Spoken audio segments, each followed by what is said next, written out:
Okay, so we've all been there. We've all been at the state where we have played an awesome game. First couple of turns went off great. We were able to keep our opponent's board in check, and then all of a sudden it gets a little bit too late game. Our opponent starts doing things that progress their game state and stop our game state.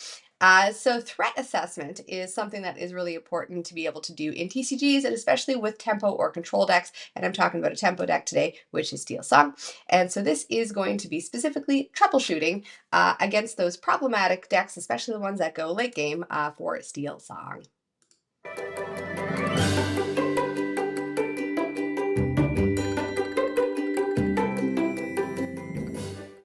Okay, so one thing that you need to know when you are figuring out what your troubleshooting or your threat assessment is going to be is it's good to know what type of decks you expect to see in the room to be able to prepare your list beforehand. One of the best ways to fix problems that can you can get into with your opponents playing things you really wish that they didn't play is to go in expecting it and to build your list accordingly. So I'm going to be talking about a couple of the decks that I hate playing against late game and some early game because they just have so many threats that I hate to deal with it. But there are some answers out there, and I'm going to provide you with them.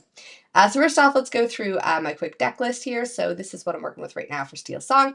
I've got 4 singers with the Little Cindy, the Ariel, the Gaston, and the Ursula.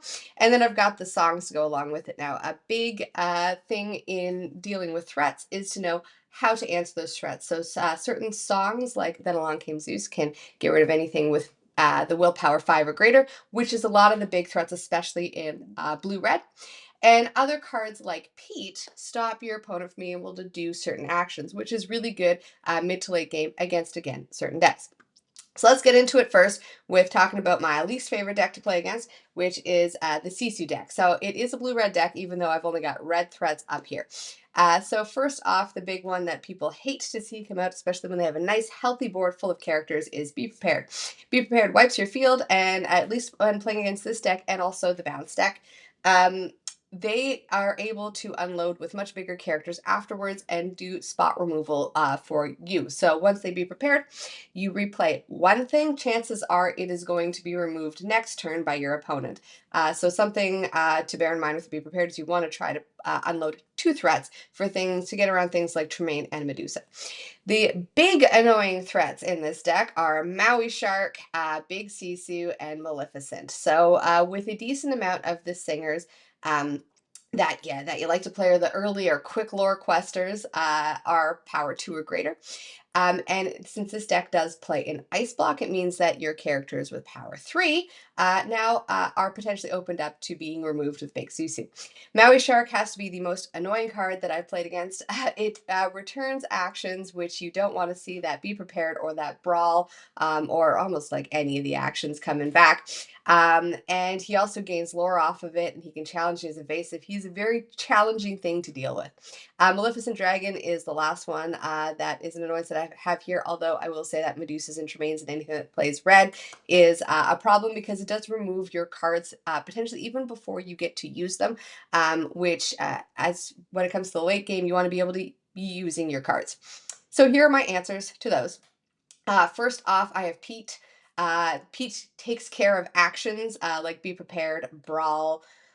Those are the big ones that I'm worried about. Oh, Pirate's Life. Oh my goodness, I hate a Pirate's Life. I should have included that in here. And it does shut down Maui Shark. Now, Maui Shark can still challenge and he can still quest, but the main benefit of Maui Shark, which is the getting actions back and then gaining lore off of those actions, is shut down pretty quick because of a Pete. In fact, I've played a couple games where I've played Pete after Pete after Pete.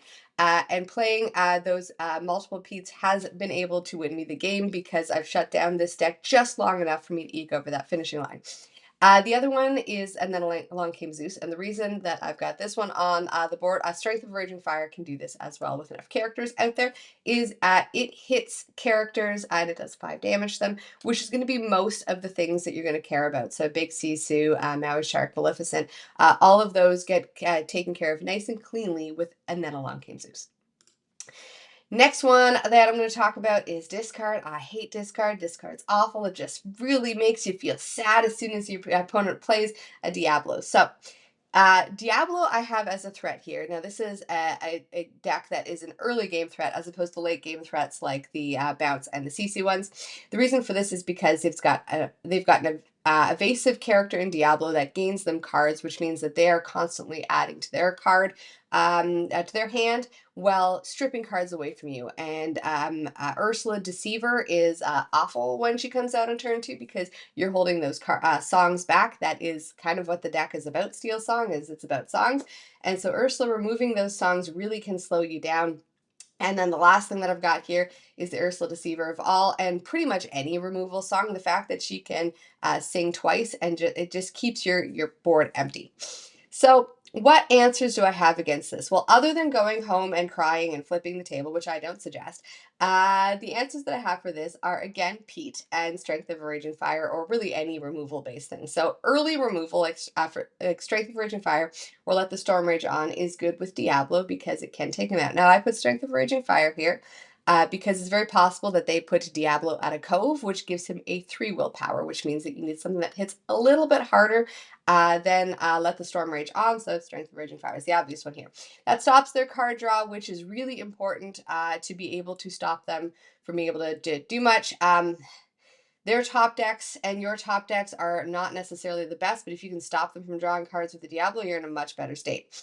Pete as well really shuts down this deck. It does have a lot of actions that it wants to play, and playing Pete's early can really pause their momentum. Last deck I want to talk about right now is Bounce. Bounce has been a popular deck since the very beginning, and it can be one that Steel Song can take on nice and easily, but it's good to know which things you want to get rid of so that your opponent is stuck with an empty board. So with Bounce, they don't have any ramp, which means they do have to get up to turn 7 in order to be able to play Be Prepared. The way that they're going to do that is by trying to control your field with things that they can bounce and then attack in with their bigger things. So Madam M Fox I have is a big threat because if they can have any character on the board, like the Chernobog's followers, and if they can bounce it, that Mim can rush out and can take out probably any of your singers. Actually, I think you can take out pretty much your whole deck. So being able to target down their bounceable targets does keep this deck a little bit on the slower side. Brawl's also an annoying one because it can get rid of a lot of your early turn plays.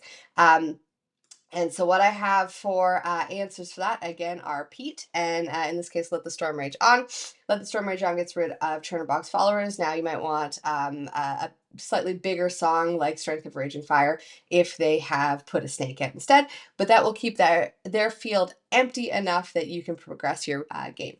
Now, Pete is really good. It's really good to hold Pete back for opportune moments here because you are going to want to stop that Be Prepared. So you're going to want to wait, constantly be counting their ink. When they get up to 6 ink, then you play the Pete to stop them from being prepared it next turn. So that is kind of the basics on some Steel Song troubleshooting. Now, I will say that the worst culprit of the worst enemy here for Steel Song is a bad hand and a bad mulligan.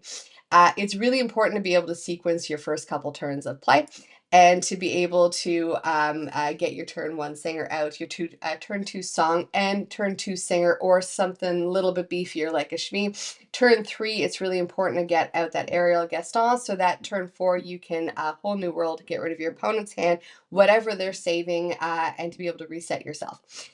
So with Steel Song, the biggest troubleshooting thing I can suggest is to be able to figure out how to mulligan and to figure out what is a less than ideal hand that you're going to be having to work with. I do have another video on Steel Song and how to play it, not necessarily troubleshoot it. And so if you're interested on information on that, I will have that on the deck blog, and there's another video up about how to mulligan. So if you want to get rid of the troubleshooting stuff, learn what cards you want to keep in your hand, and then learn what threats your opponent could be playing so that you're aware of what's going to be played and you know how to deal with it when it comes out.